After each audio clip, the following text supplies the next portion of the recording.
కాళేశ్వరం సరస్వతి పుష్కరాలకు పెద్దపల్లి ఎంపీ వంశీకృష్ణను ఆహ్వానించకుండా ఫ్లెక్సీలో ఎంపీ ఫోటో పెట్టకుండా అనుమానించారని నిరసన వ్యక్తం చేశారు ఆల్ ఇండియా అంబేద్కర్ సంఘం నాయకులు. మంచిర్యాల జిల్లా చెన్నూరులోని అంబేద్కర్ విగ్రహం దగ్గర ప్లక్కార్డులతో నిరసన తెలిపారు. దళిత ఎంపీ వంశీకృష్ణను ఎమ్మెల్యే శ్రీధర్ బాబు అవమానించారని ఆరోపించారు. పుష్కరాల్లో ప్రోటోకాల్ పాటించని దేవాదాయ శాఖ చీఫ్ సెక్రటరీని వెంటనే సస్పెండ్ చేయాలని డిమాండ్ చేశారు నేతలు.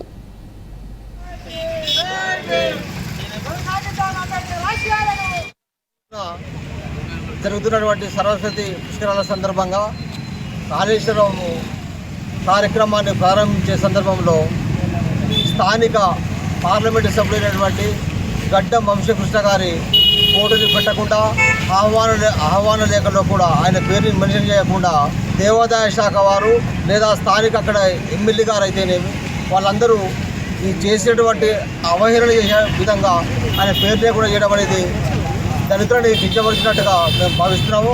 అదే సందర్భంగా ఒక అధికారికంగా స్థానిక పార్లమెంటు సభ్యుల యొక్క పేరుని కానీ లేదా ఆయన ఫోటోని కానీ ముద్రించలేనటువంటి అవగాహన రాహిత్యంతో ఈ తెలంగాణ ప్రభుత్వంలో పనిచేస్తున్నటువంటి దేవాదాయ శాఖ అధికారులకు వెంటనే సస్పెండ్ చేయాలని, వారిని అవసరమైతే ఉద్యోగం నుంచి బర్తరఫ్ చేయాలని చేసి ఈ సందర్భంగా మేము అంబేద్కర్ అసోసియేషన్